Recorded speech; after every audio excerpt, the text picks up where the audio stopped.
The attic always had that distinctive smell: dust, old paper, and something else. Something that reminded Emily of childhood summers at her grandmother's house. As she pulled herself up through the small opening, the wooden floorboards creaked beneath her weight. Beams of afternoon sunlight cut through the small window, illuminating dancing dust particles in the air. The space felt frozen in time, untouched for years, a perfect preservation of memories her family had tucked away. Emily's gaze swept across the forgotten treasures: old furniture, stacked boxes, and miscellaneous items draped in yellowed sheets that resembled ghosts in the dim light. The air felt heavy, not just with dust, but with something intangible that made the hairs on her arms stand on end. "I can't believe Mom never cleaned this place out," Emily said, her voice echoing slightly in the confined space. "Dad's been gone for 3 years now." She brushed a cobweb from her shoulder, shivering despite the warmth of the late afternoon. She'd always avoided the attic as a child. Something about the space had unsettled her, though she could never explain why. Now, at 32, she still felt that same inexplicable discomfort, like unseen eyes watching her from the shadows. Behind her, her brother Thomas struggled to fit his broad shoulders through the attic entrance. At 35, he had their father's build, tall and solid, with hands that looked more suited to construction work than his actual profession as a high school English teacher. "You know how she is. Dad's stuff was always sacred to her." He grunted as he finally pulled himself up, dusting off his jeans. She couldn't bear to part with anything that reminded her of him. Emily nodded, switching on her flashlight. The beam revealed stacks of cardboard boxes, old furniture draped in sheets, and countless items their father had accumulated throughout his life. With their mother now in assisted living and the family home about to be sold, they had no choice but to finally sort through the remnants of their family history. The weight of the task ahead felt overwhelming, not just physically sorting through decades of belongings, but emotionally processing the artifacts of their family's past.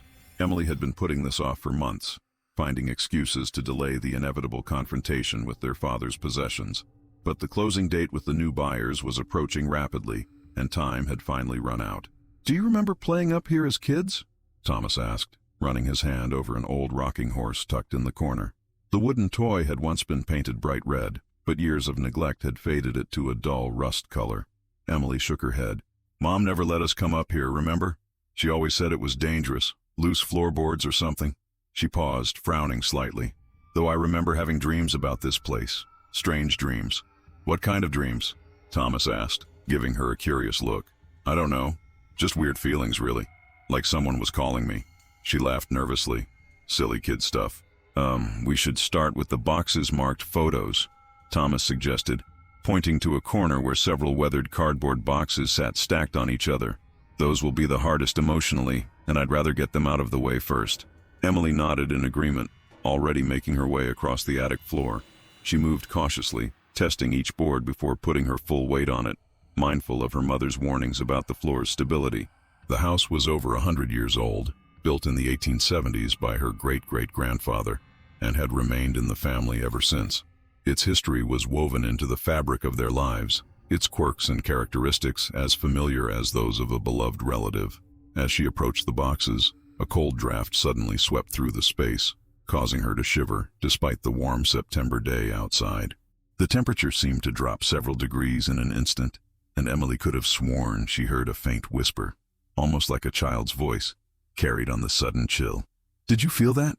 she asked, turning back to Thomas, goosebumps rising on her arms. "Feel what?" Thomas was examining an old set of golf clubs leaning against the wall, seemingly oblivious to the cold spot Emily had just experienced. "Never mind," Emily dismissed, kneeling beside the first box. The tape had long since lost its adhesive properties. The cardboard flaps barely held together.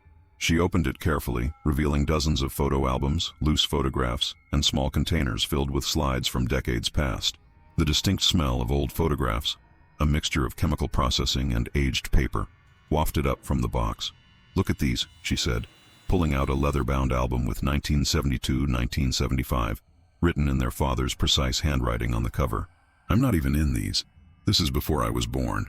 Emily was the youngest of the Caldwell siblings, born nearly a decade after Thomas. Their significant age gap had often made her feel like an only child growing up, as Thomas had already left for college when she was still in elementary school. Thomas joined her, sitting cross-legged on the dusty floor as Emily opened the album. The first pages were filled with photos of their parents when they were young, their father with a full beard and long hair, their mother in bell-bottoms and a floral blouse, standing in front of their newly purchased home. "Mom looks so young," Thomas observed, a hint of melancholy in his voice. "Hard to believe that's the same house we're in right now." He pointed to a photo of their mother standing on the very porch they had walked through minutes ago. Her blonde hair was long and straight, parted in the middle in the fashion of the time, and her smile was carefree in a way neither of them could remember seeing in person. They continued flipping through the pages, occasionally laughing at the fashion choices and hairstyles of the era. There were photos of family picnics, holiday gatherings, and everyday moments preserved in fading color. Their father appeared in many of the images, always with the same serious expression, as if he found the camera intrusive but tolerated it for the sake of memory. Near the middle of the album, Emily paused, her finger hovering over a particular photograph. "That's weird," she said, carefully removing the photo from its corner mounts. It showed two young girls standing on the front porch of the house, one around 7 years old, the other perhaps 5, both wearing matching dresses with white collars. The older girl had blonde pigtails and a toothy grin, while the younger one had darker hair and a more serious expression. They stood on either side of an empty space between them, as if posing with someone who wasn't there. The composition struck Emily as odd, unbalanced. "That's Aunt Sarah and Aunt Carolyn, right?" Thomas asked, leaning closer to get a better look. "Sarah's the blonde one. She looks just like Mom did at that age." Emily nodded slowly. "Yeah, but..." She stared at the gap between the girls, a peculiar sensation settling in her stomach.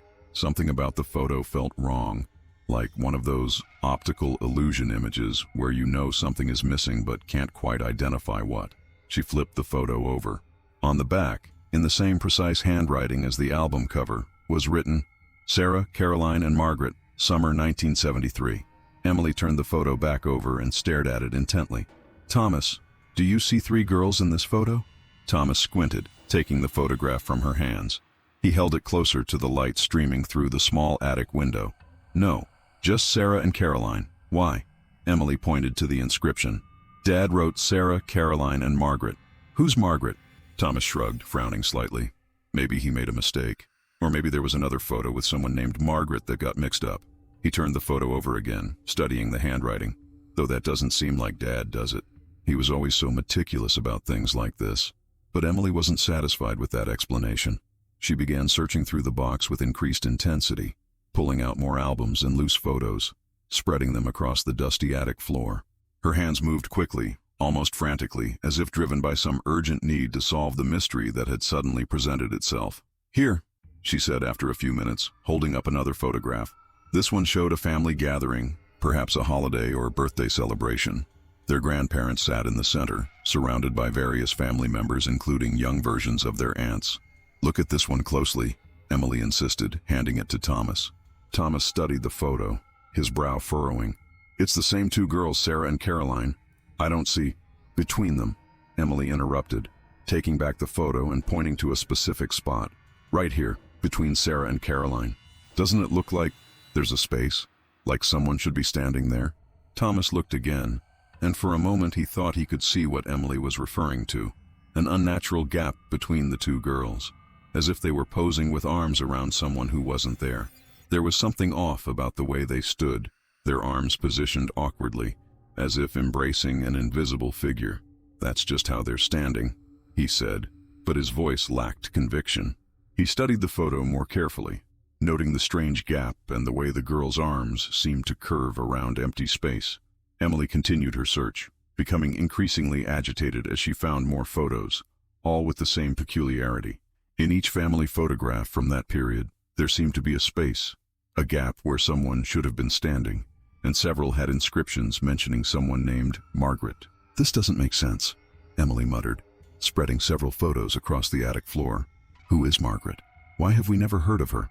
She ran her fingers through her short brown hair, a nervous habit she'd developed in law school. As a corporate attorney, Emily was used to dealing with facts, with evidence and clear documentation. The mysterious inscriptions and the inexplicable gaps in the photos defied her need for logical explanations. Thomas ran his hand through his hair, a nervous habit he'd had since childhood. His expression was troubled, brow furrowed in concentration. Maybe she was a neighbor's kid who was always around, or a cousin who visited that summer. He picked up another photo, examining it closely. It's strange, though. If she was important enough to be mentioned in all these inscriptions, why haven't Mom or the aunts ever talked about her? And look at this, Emily said, her voice dropping to almost a whisper as she pulled out another photograph from a different album. It's Christmas 1973. Look at the presents under the tree. Thomas looked where she was pointing. 3 piles of wrapped gifts, each with a name tag visible. Sarah, Caroline, and Margaret. He read slowly. This doesn't make sense, Emily muttered, running her hand through her hair. Who is Margaret? Why have we never heard of her? Thomas ran his hand through his hair, a nervous habit he'd had since childhood. Maybe she was a neighbor's kid who was always around, or a cousin who visited that summer. Then why would Dad label her in these photos like she's part of the family? And look at this one. Emily held up another photograph, this one showing their father as a young man, sitting on the front steps of the house with his arm around nothing, just empty space. But his arm was positioned as if it were draped over someone's shoulders, his body angled toward the vacant spot beside him. His expression was unusually tender, his gaze directed at something, or someone, that wasn't visible in the photograph. A chill ran down Thomas's spine that had nothing to do with the attic's draft. Let's ask Mom about this, he suggested, gathering the photos with the mysterious inscriptions. She'll know who Margaret is. As they descended from the attic, both siblings felt an inexplicable unease. The house, which had always been a place of comfort and security, suddenly felt different, as if they were being watched by unseen eyes. Emily noticed that the temperature seemed to drop as they passed certain rooms, particularly the small bedroom at the end of the hall that had always been used for storage as long as they could remember. Did Mom ever mention having another sister? Emily asked as they got into Thomas's car. Or maybe Dad had a sister named Margaret. Thomas shook his head. Not that I recall. Mom was the oldest of 3, her, Sarah, and Caroline, and Dad was an only child. He frowned, trying to remember any mention of a Margaret in family conversations over the years. Maybe it was a childhood friend who died young. That might explain why they don't talk about her. Emily nodded, though the explanation didn't feel quite right. There was something about those photographs, the consistent empty space, the deliberate inscriptions, that suggested something more significant than a forgotten friend. They drove to Pine Ridge Assisted Living in silence, each lost in their own thoughts. The facility was located on the outskirts of town, surrounded by well-tended gardens and walking paths. It had been their mother's choice to move there after her health had begun to decline, insisting that she didn't want to be a burden on either of them. Emily sometimes wondered if there had been another reason, if her mother had wanted to distance herself from the family home and its memories. Pine Ridge was a pleasant facility, with well-maintained gardens and bright open common areas. The staff greeted Emily and Thomas by name as they signed in at the reception desk, familiar with their regular visits. The building smelled of disinfectant and floral air freshener, masking the underlying scent of age and medication that seemed to permeate all such places. They found their mother in the sunroom, reading a book beside a large window overlooking the grounds. Elizabeth Caldwell had once been a striking woman, tall and elegant, with the same blonde hair that had been passed down to her sister Sarah. Now, at 78, she was frailer. Her once golden hair faded to silver, but her posture remained proud, her mind still sharp despite the small stroke that had necessitated her move to assisted living.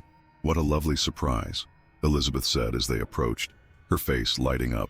Despite her health issues, her mind remained sharp, her eyes still bright with intelligence and warmth. Today she wore a lavender cardigan over a floral dress, a string of pearls at her throat, always insistent on maintaining her appearance, even in a place where many residents spent their days in robes and slippers. I wasn't expecting you until the weekend. We started clearing out the attic, Emily explained, kissing her mother's cheek, and we found something unusual. Elizabeth's smile faltered slightly. Oh? What did you find? Thomas placed the collection of photographs on the small table beside his mother's chair. We found these old family photos from the early 70s. Elizabeth picked them up, her hands trembling slightly as she examined each one. These are lovely memories. Your aunts were such beautiful girls. Her voice was nostalgic as she looked at the images of her younger sisters, a faint smile playing at her lips. Sarah was always the adventurous one, always getting into trouble, and Caroline, so quiet and thoughtful, even as a child. Mom, Emily said gently, pointing to the inscriptions on the backs of the photos. Who is Margaret? The change in Elizabeth was immediate and alarming. The color drained from her face, leaving her complexion ashen against the lavender of her cardigan. Her hands began to shake violently, and the photograph slipped from her suddenly limp fingers, scattering across the floor with soft fluttering sounds. Her breathing became rapid and shallow, as if she couldn't get enough air, and her eyes widened with what could only be described as terror. "Mom?" Thomas said, alarmed, kneeling to pick up the fallen pictures. "Are you okay?" He reached for her hand, but she pulled away, pressing herself back against her chair, as if trying to distance herself from the photographs. Elizabeth's breathing had become rapid and shallow. Her lips moved, but no sound came out. She clutched at the pearls around her neck so tightly that the string threatened to break. A nurse, noticing her distress from across the room, hurried over, her rubber-soled shoes squeaking slightly on the polished floor. "Mrs. Caldwell, are you all right?" the nurse asked, checking her pulse with practiced efficiency. Her name tag identified her as Nurse Jenkins. "Your heart rate is elevated. Do you need your medication?" She glanced at Emily and Thomas with concern, clearly wondering what had triggered such a severe reaction. Elizabeth didn't respond to the nurse. Instead, she grabbed Emily's wrist with surprising strength, her fingernails digging painfully into the skin. "Where did you find those?" she demanded, her voice barely above a whisper. "You shouldn't have those. Your father was supposed to get rid of them all." Her eyes were wild with fear, darting from Emily to Thomas and back again. Emily and Thomas exchanged concerned glances. "Mom, what are you talking about? Who is Margaret?" The nurse intervened, placing a gentle hand on Elizabeth's shoulder. "I think Mrs. Caldwell needs to rest now. Perhaps you could come back tomorrow?" Her tone was professional, but firm, making it clear that this wasn't a suggestion. Elizabeth's grip on Emily's wrist tightened, her nails leaving crescent-shaped marks in the skin. "Don't go back to that house tonight," she hissed urgently. "Promise me you won't go back there." "Mrs. Caldwell, please," the nurse insisted, gently prying Elizabeth's fingers from Emily's wrist. "You need to calm down. Your blood pressure." "You don't understand," Elizabeth said, her voice rising. Several other residents in the sunroom turned to look, disturbed by the commotion. "None of you understand what she's capable of." "Who, Mom?" Thomas asked, his voice gentle but insistent. "Who is Margaret?" As the nurse helped Elizabeth to her feet, she turned back to her children, her eyes wide with fear. "She doesn't like to be forgotten," she said cryptically. "She never has." The nurse led Elizabeth away, murmuring soothingly about medication and rest, leaving Emily and Thomas standing in stunned silence. The photographs lay scattered at their feet, the inscriptions seeming to mock them with their inexplicable mentions of someone named Margaret, someone who apparently didn't exist in any of the pictures, yet was present enough to be named and remembered by their father. "What the hell was that about?" Thomas whispered, once the nurse and their mother were out of earshot. Emily shook her head, rubbing her wrist where her mother's nails had left marks. "I don't know, but I've never seen Mom like that before. She was terrified, Thomas. Absolutely terrified. She talked about Margaret like she was still around," Thomas observed, gathering the fallen photographs. "Like she's still, I don't know, a threat or something." Emily nodded, a chill running through her despite the sunroom's warmth. "We need to figure out who Margaret was, and what happened to her." Despite their mother's warning, Emily and Thomas returned to the house. They had no choice. They needed to continue clearing it out before the sale closed at the end of the month. But as they pulled into the driveway, the house seemed different somehow, more imposing in the fading light of early evening. The Victorian structure, with its gabled roof and wraparound porch, had always possessed a certain charm. Now it loomed over them, its windows like watchful eyes. The porch, the same porch where the three sisters had posed for that photograph nearly 50 years ago, seeming to wait for their return with malevolent patience. "Maybe we should come back tomorrow," Thomas suggested, his hand still gripping the steering wheel even though he had turned off the engine. The car ticked as it cooled, the sound unnaturally loud in the quiet street. "Start fresh in the morning." Emily shook her head, though part of her wanted to agree with him. "No, I want to look through more of those photos. Mom's reaction. There's something she's not telling us." She unbuckled her seatbelt with determined motions. "Besides, we've spent countless nights in this house. It's just a house, Thomas." But even as she said it, Emily wasn't entirely convinced. The house had always felt like a character in their lives, with its creaking floors and drafty corners, its hidden spaces and unexplained sounds in the night. As children, they had invented stories about it being haunted, never truly believing them but enjoying the delicious thrill of fear. Now those childhood fantasies seemed less amusing. Inside, the house was quiet except for the occasional creaking of the old wooden structure settling. The electricity was still on, but several bulbs had burned out, leaving pockets of shadow throughout the rooms. They ordered takeout but barely touched it, both too preoccupied with the mysterious photographs and their mother's disturbing reaction. Chinese food containers sat abandoned on the kitchen counter, the food growing cold as evening gave way to night. As night fell, they returned to the attic, determined to find more clues about the enigmatic Margaret. The space seemed even more oppressive in the darkness, the single bulb hanging from the ceiling casting long shadows that danced across the walls. The air felt heavy, charged with some unseen presence that made the fine hairs on Emily's arms stand on end. Emily dug deeper into the boxes of photographs while Thomas began examining other containers labeled family records. The sound of rustling paper and shifting boxes filled the otherwise silent attic, each noise amplified in the tense atmosphere. "Emily!" Thomas called after nearly an hour of silent searching. "Look at this." He held up a small leather-bound book, their father's journal from 1973. The leather was cracked with age, the edges of the pages yellowed and slightly brittle. Emily moved closer, sitting beside her brother as he carefully opened the aged journal. Their father had been a methodical man, recording daily events with precision and detail. They skimmed through entries about work, home renovations, and various family activities. Many entries mentioned the mundane aspects of daily life, the weather, car repairs, visits from neighbors. Then, on June 17, 1973, they found the first mention. "Margaret continues to have nightmares. Elizabeth thinks she'll outgrow them, but I'm not so sure. There's something unsettling about the way she describes the shadow woman who visits her at night." Emily and Thomas looked at each other, a chill running between them. "Dad never mentioned having another sister," Emily whispered. "This doesn't make any sense." They continued reading. Throughout the summer of 1973, their father made regular entries about Margaret, her struggles in school, her difficulty making friends, and her increasingly vivid nightmares about the shadow woman. Some entries were brief and matter-of-fact, while others revealed growing concern. July 2, 1973. "Margaret drew another picture of the shadow woman today. Elizabeth wanted to throw it away, but I've kept it.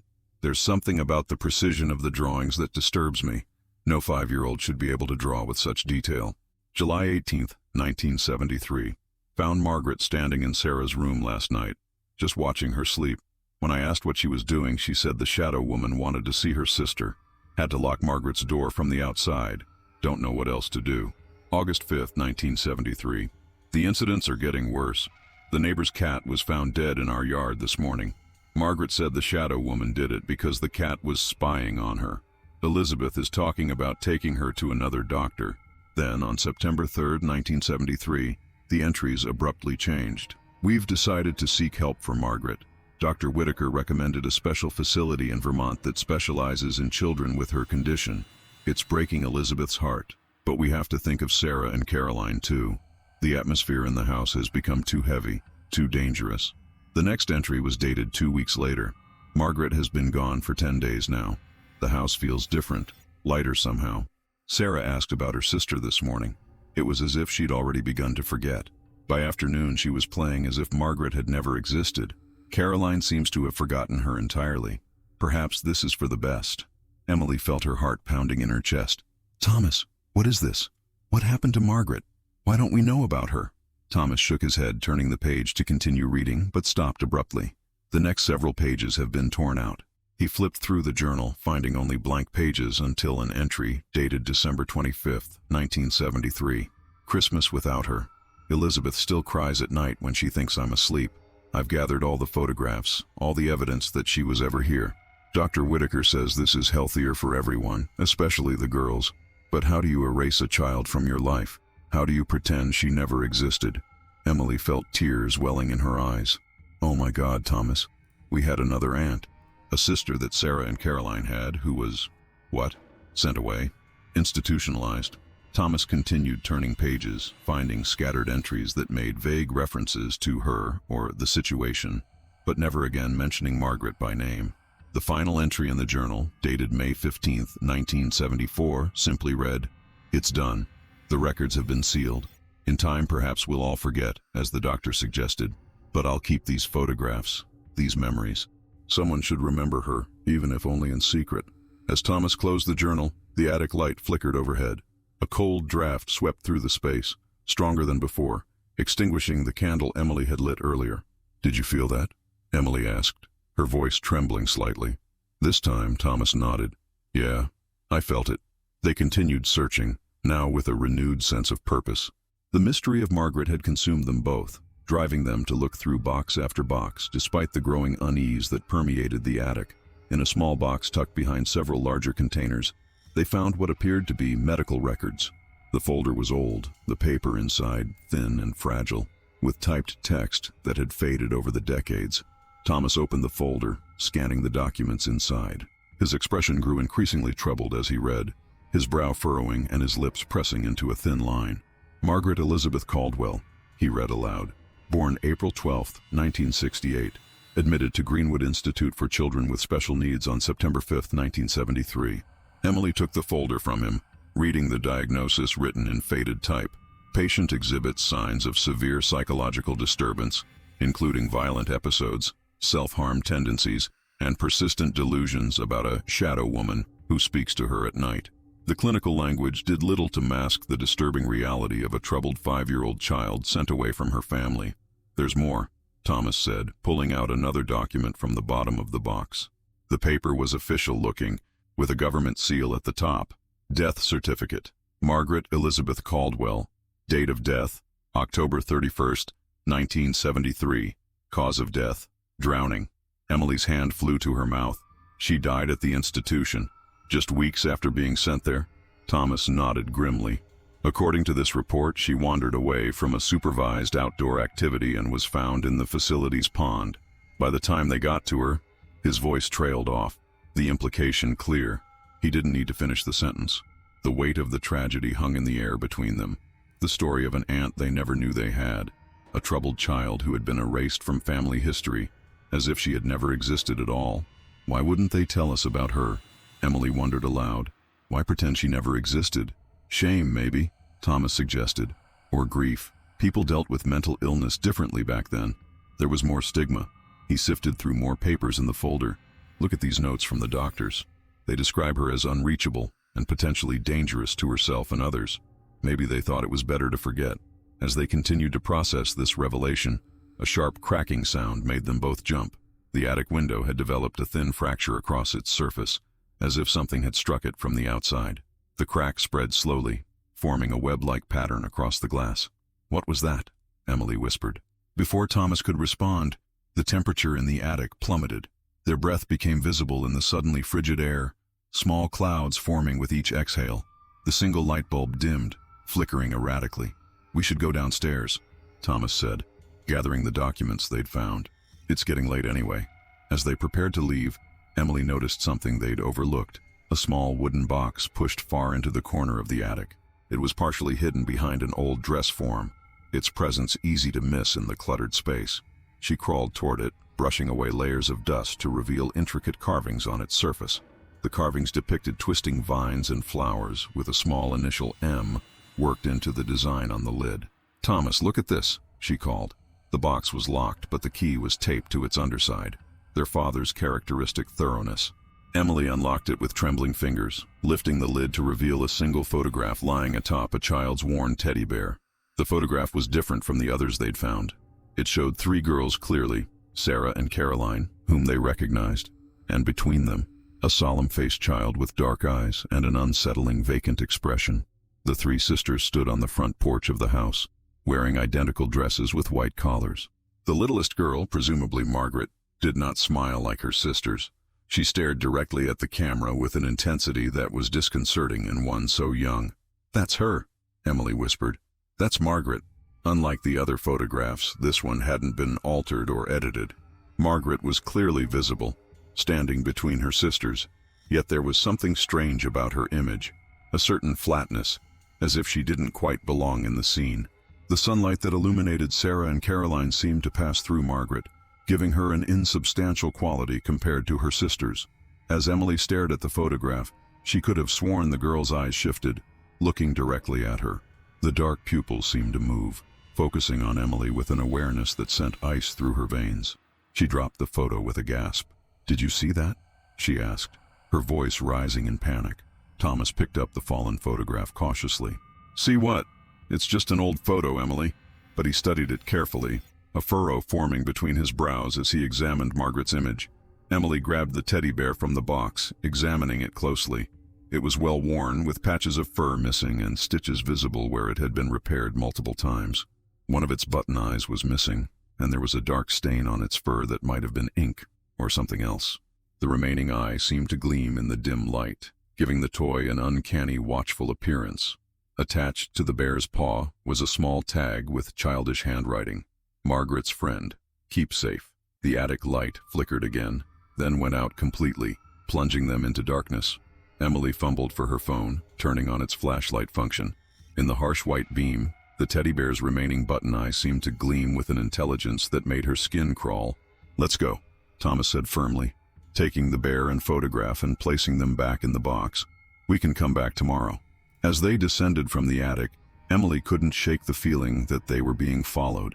The house seemed to watch them with unseen eyes, the air thick with an oppressive presence that hadn't been there before, or perhaps had always been there, unnoticed until now. Every shadow seemed deeper than it should be, every creak of the old house more deliberate than the random settling of wood and plaster. As they passed the small bedroom at the end of the hall, the one that had always been used for storage, Emily felt an overwhelming urge to open the door and look inside. Her hand had actually reached for the doorknob before Thomas called her name, breaking the strange compulsion. They decided to stay at a nearby hotel for the night, neither willing to admit they were too unnerved to remain in the house. Before leaving, Emily took one last look at the photograph of the three sisters. In the dim light of the hallway, she could have sworn Margaret's expression had changed, the vacant look replaced by something that might have been a smile. As they drove to the Oakwood Inn, a modest hotel a few miles from the house, the silence between them was heavy with unspoken thoughts. The night clerk barely looked up from his phone as they checked in, handing over 2 key cards with mechanical efficiency. Their rooms were adjacent, connected by a door that Emily immediately unlocked on her side after bidding Thomas good night. Despite her exhaustion, sleep eluded her. She lay awake for hours, staring at the textured ceiling of the hotel room, her mind racing with questions about Margaret and the strange occurrences at the house. When she finally did drift off, her dreams were troubled. Fragmented images of a young girl standing at the foot of her bed, watching her with dark, solemn eyes. In the dream, the girl's mouth moved as if she were speaking, but Emily couldn't hear the words. She only felt an overwhelming sense of sadness and longing emanating from the spectral child. She woke with a start at 3:17 a.m., her heart pounding. For a disorienting moment, she was convinced she wasn't alone in the room. The air felt thick, charged with some presence that hovered just beyond perception. Emily fumbled for the bedside lamp, flooding the room with harsh light that dispelled the shadows but not her unease. She considered knocking on the connecting door to wake Thomas, but decided against it. She was a grown woman after all, not a child frightened by nightmares. Instead, she turned on the television for company, letting an old sitcom play at low volume until morning light began to filter through the curtains. The next morning, they returned to Pine Ridge Assisted Living, determined to get answers from their mother. Both were subdued, dark circles under their eyes testifying to restless nights. They found Elizabeth in her room, sitting by the window with a distant look in her eyes. "Mom," Emily said gently, sitting beside her. "We need to talk about Margaret." Elizabeth didn't respond at first, continuing to stare out the window. The view overlooked a small garden where some residents were enjoying the morning sunshine, assisted by nurses and caretakers. Then, without turning to face them, she began to speak, her voice so quiet that Emily and Thomas had to lean closer to hear. "She was always different," Elizabeth said, her voice flat and emotionless, as if reciting a story she had told herself many times. "From the moment she was born, April 12, 1968. It was raining that day. I remember because the doctor was late, stuck in traffic because of flooding on Main Street." Her fingers traced patterns on the armrest of her chair, following some invisible design. Sarah and Caroline were such happy babies, but Margaret, she never smiled, never laughed. As she grew older, things got worse. Thomas pulled up a chair, sitting across from his mother. The metal legs scraped against the linoleum floor, making Elizabeth flinch slightly. "What happened, Mom? What was wrong with her?" Elizabeth finally turned to look at them, her eyes filled with a mixture of grief and fear that made Emily's heart constrict painfully in her chest. In that moment, her mother seemed impossibly old and fragile, weighed down by a burden she had carried silently for decades. The doctors had different theories. Schizophrenia, psychosis, but none of them could explain the things that happened when she was around. Elizabeth's voice dropped even lower, forcing Emily and Thomas to strain to hear. Dr. Reeves, our family doctor, said it was just behavioral problems. Dr. Whitaker, the specialist we saw in Portland, talked about childhood-onset schizophrenia. But there were things that no medical diagnosis could explain. What things? Emily prompted when her mother fell silent. Elizabeth's hands trembled as she clasped them in her lap. Objects moving on their own, strange noises in the night, dead animals in the yard, and the shadows. Elizabeth shuddered visibly, her thin shoulders hunching as if warding off a blow. The shadows that seemed to follow her everywhere, growing darker and more substantial as she got older. She took a deep breath before continuing. We tried everything, different doctors, different medications, but she kept getting worse. She started hurting herself, saying the shadow woman made her do it. Then she tried to hurt Caroline. Emily gasped softly, and Thomas reached out to take his mother's hand. What did she do to Aunt Caroline? Emily asked quietly. Elizabeth closed her eyes, the memory clearly painful. We found them in the bathroom. Margaret had filled the tub and was holding Caroline's head under the water. Caroline was only 3, too small to fight back. If your father hadn't heard the splashing, she trailed off, unable to complete the thought. We had no choice. Elizabeth insisted, tears now streaming down her face. The doctor said the facility in Vermont could help her. Special treatments, they said. It was the hardest decision we ever made, sending her away. She was only 5 years old.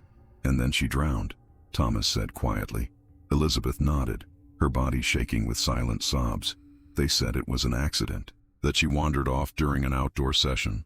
But the staff, they were afraid of her. Some of them claimed she could do things, impossible things. One of them told me in confidence that they'd seen her, walking on the surface of the pond the day before she drowned, like she was practicing. Emily and Thomas exchanged uneasy glances, unsure how to respond to this. The claim was obviously impossible, yet the fear in their mother's eyes was real enough. After she died, Elizabeth continued, strange things started happening at home, items from her room appearing in other parts of the house, her voice on the baby monitor we still used for Caroline. And the photographs? What about the photographs? Emily asked, leaning forward. She started appearing in them. Photos where she hadn't been before suddenly showed her standing there, watching us. Your father gathered every picture of her, every record, everything that proved she had existed, and hid them away. Dr. Whitaker suggested a radical approach, to act as if Margaret had never been born, to never speak of her again. Elizabeth looked at her children with pleading eyes. You have to understand, we were terrified. Sarah and Caroline began to forget her naturally. They were so young. Eventually, it was as if she'd never existed. The strange occurrences stopped. Life went back to normal. Until now, Thomas said grimly. Elizabeth nodded, clutching at their hands with surprising strength. You've disturbed her rest, reminded her that she's been forgotten. She won't like that. Mom, Emily said carefully, you're talking about her as if she's still here, still aware. Isn't she? Elizabeth asked, looking between her children with haunted eyes. Haven't you felt her in that house? The cold spots? The feeling of being watched? Margaret always said the shadow woman taught her secrets, taught her how to do things other people couldn't do.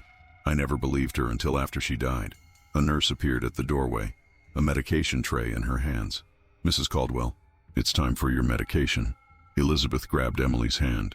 Promise me you won't go back to that house. Sell it as is. Let strangers deal with what might be waiting there. She was always angriest with family, for sending her away, for forgetting her. The nurse entered the room, her expression concerned as she noted Elizabeth's agitated state. Everything all right in here? We were just leaving, Thomas said, standing up. Mom needs her rest. As they turned to go, Elizabeth called after them, her voice suddenly stronger. If you do go back, bring the bear. Margaret loved that bear. It might placate her. Despite their mother's warnings and their own misgivings, Emily and Thomas returned to the house later that day. They had responsibilities. The house needed to be cleared out before the sale, and they couldn't simply abandon the task because of old family secrets and their mother's fears, which could easily be explained by grief and guilt. We'll finish going through the attic, Thomas said as they pulled into the driveway. Get everything boxed up and ready for donation or the estate sale. We can be done by tomorrow if we work efficiently. Emily nodded, though she felt a sense of dread as they approached the front door. The house seemed to loom over them, watching their return with malevolent patience. Inside, Everything appeared normal. Sunlight streamed through the windows, illuminating dust particles floating in the air. Yet there was a heaviness, a tension that hadn't been there before, or perhaps had always been there, unnoticed until they learned the truth about their forgotten aunt. Thomas carried the wooden box containing Margaret's teddy bear and photograph, following their mother's strange advice. "Do you really think this will make a difference?" he asked skeptically, placing the box on the kitchen counter. Emily shrugged. "I don't know, but if it makes Mom feel better." She trailed off, not entirely willing to admit that part of her believed there might be something to her mother's fears. They worked through the afternoon, methodically sorting through boxes in the attic, categorizing items for keeping, donation, or disposal. Neither mentioned Margaret or the disturbing revelations of the previous day, as if by silent agreement they had decided to follow their parents' example and act as if she had never existed. But as evening approached and shadows lengthened across the attic floor, the temperature began to drop. The light bulb overhead flickered intermittently, and strange creaking sounds emanated from the corners of the space. "Just the house settling," Thomas said when Emily jumped at a particularly loud crack, but his voice lacked conviction. Emily was organizing a box of old books when she came across a children's picture book, its colorful cover faded with age. "The Shadow Friend," read the title above an illustration of a young girl holding hands with a shadowy figure. She opened it, finding an inscription on the first page. "To Margaret, who understands the shadows better than anyone. Love, Daddy." As Emily turned the pages, she felt her blood run cold. The story depicted a lonely little girl who makes friends with a shadow that teaches her special tricks and secret powers. With each page, the illustrations became more disturbing. The girl using her powers to make objects move, to hurt people who were mean to her, to control animals and eventually other children. The final illustration showed the girl and her shadow friend merged together. The girl's eyes now black voids, her smile unnaturally wide as she stood over the prone forms of what appeared to be her family. Emily dropped the book with a cry of alarm. Thomas rushed to her side. "What is it?" he asked, picking up the fallen book. As he examined it, his expression changed from concern to horror. "Jesus, who would give something like this to a child?" "Dad did," Emily whispered, pointing to the inscription. "He gave it to Margaret." Thomas closed the book, placing it carefully aside. "Let's finish up here and go. We can come back in the morning." As he spoke, the attic door slammed shut with a bang that made them both jump. Thomas hurried over, trying the handle, but it wouldn't budge. "It's stuck," he said, pushing against it with his shoulder. "Or locked somehow." "That's impossible," Emily replied, her voice rising with panic. "There's no lock on this door." The temperature continued to drop until their breath fogged in the air. The light bulb flickered one final time before going out completely, plunging the attic into darkness, broken only by the faint glow of evening light through the small window. Thomas took out his phone, activating the flashlight. The door must have swollen in the frame. This house is old, it happens. He continued to work at the door while Emily stood frozen in the center of the attic, unable to shake the feeling that they were not alone. In the beam of Thomas's phone light, she could see her own shadow stretching across the floor, and beside it, another shadow that didn't correspond to any object in the attic. "Thomas," she whispered, unable to take her eyes off the anomalous shadow. "Look." As Thomas turned, his light illuminated the wooden box they had found the previous day, the one containing Margaret's teddy bear and the unaltered photograph. The box was now open, though Emily was certain they had closed and locked it before leaving the house. The bear was sitting upright on top of the box, its remaining button eye reflecting the light from Thomas's phone. The photograph lay beside it, but something about it had changed. Emily moved closer, bending to examine it in the dim light. In the photograph, where 3 girls had stood on the porch, now there were only 2, Sarah and Caroline. The space between them, where Margaret had been, was empty. "She's gone from the photo," Emily said, her voice barely audible. "She's—" A child's laughter interrupted her, echoing through the attic, high and clear and terribly wrong in the silent house. "Hello, Auntie Emily." "Hello, Uncle Thomas." The voice came from everywhere and nowhere, a whisper that somehow filled the entire space. Thomas's phone light flickered and died, leaving them in near-total darkness. "Who's there?" Thomas demanded, his voice stronger than Emily would have expected given the circumstances. More laughter, closer now. "You know who I am. You found my picture. You found my bear." Emily felt something brush against her leg, something small, like a child's hand. She stifled a scream. "Margaret," she whispered. "You remembered me," the voice said, sounding pleased. "No one remembers me anymore. Mommy and Daddy made everyone forget. They took me away and then they erased me. We didn't know about you, Thomas said, his voice gentle despite his obvious fear. They never told us. Liar! The scream was deafening, accompanied by a violent rush of cold air that knocked both Emily and Thomas to the floor. They told you to forget me too. Everyone forgets Margaret. Emily pulled herself to her knees, trying to see in the darkness. A faint glow had begun to emanate from the corner where the wooden box sat, illuminating the teddy bear which now appeared to be moving, its head turning slowly to face them. We didn't forget you, Margaret, Emily said, trying to keep her voice calm. We just found out about you. We want to know you, to remember you. The glow intensified, taking on a vaguely human shape, small, child-sized, but with proportions that weren't quite right. Limbs too long and thin, head slightly too large. Do you want to play with me?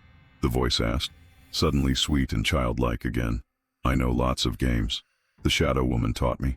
Thomas had managed to get to his feet and was making his way back toward the door. We'd love to play, Margaret, but it's getting late. Maybe tomorrow? The luminous shape moved with unnatural speed, suddenly blocking his path. No one wants to play with Margaret. No one wants Margaret around. That's why they sent me away. That's why they made everyone forget. The final word was accompanied by a surge of energy that sent Thomas flying backward, crashing into a stack of boxes. Thomas! Emily cried, rushing to her brother's side. He was dazed, but conscious, a trickle of blood running from a cut on his forehead. The glowing figure approached them slowly, its form becoming more defined. A young girl in a dress with a white collar, her face obscured by shadow, except for 2 pinpoints of light where her eyes should be. The shadow woman says I should punish you, Margaret's voice said, no longer sounding childlike at all. She says I should make you sorry for forgetting me. We're already sorry, Emily said desperately. So sorry for what happened to you, Margaret. You didn't deserve any of it. The figure paused, tilting its head as if considering her words. If you're sorry, it said finally, prove it. Make them remember me. Make everyone remember me. We will, Thomas promised, struggling to sit up. We'll tell everyone about you. Show them your pictures. Make sure no one ever forgets you again. The glowing figure flickered like a candle flame in a draft. Promise? We promise, Emily and Thomas said in unison. For a long moment, nothing happened. Then, slowly, the attic door creaked open, revealing the darkened hallway beyond. Don't forget, Margaret's voice whispered as the glow began to fade. The shadow woman will know if you forget again. The temperature in the attic gradually returned to normal as the presence dissipated. Emily helped Thomas to his feet, and they made their way cautiously to the door. Do you think she's gone? Emily whispered. Before Thomas could answer, they heard it, the sound of a child's laughter, fading down the hallway. In the days that followed, Emily and Thomas kept their promise. They spoke to their mother again, convincing her to acknowledge Margaret's existence to the extended family. They framed the photograph of the 3 sisters and gave copies to their aunts, Sarah and Caroline, who reacted with a mixture of shock, confusion, and long-buried grief as fragments of memories began to resurface. I used to have dreams about her, Sarah confessed during a tearful conversation. A little girl who followed me everywhere. I thought she was imaginary. Carolyn remembered less, but the photograph triggered vague recollections of a sister who wasn't like other children.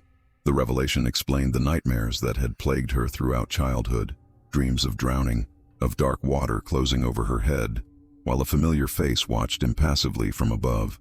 They even visited the Greenwood Institute, now closed and abandoned, standing at the edge of the pond where Margaret had drowned all those years ago. The facility had shut down in the mid-1980s after allegations of patient mistreatment and questionable treatment practices.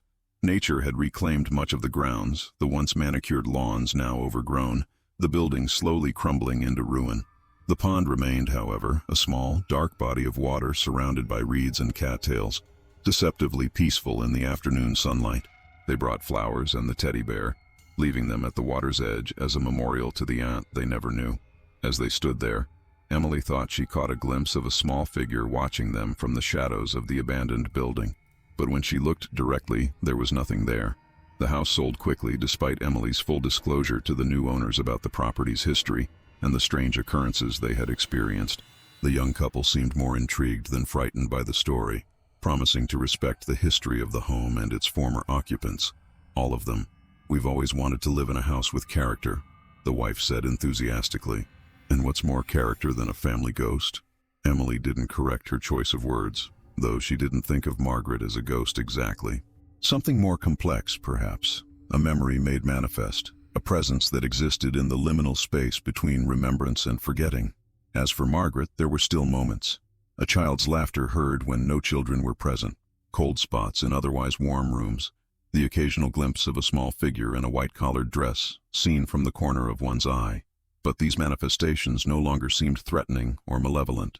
It was as if Margaret, finally acknowledged and remembered, had found a measure of peace. Elizabeth eventually moved in with Emily, bringing with her a framed photograph that now sat prominently on the mantel. 3 sisters on a porch, wearing matching dresses with white collars. Sarah, Caroline, and Margaret. A family complete once more, at least in memory.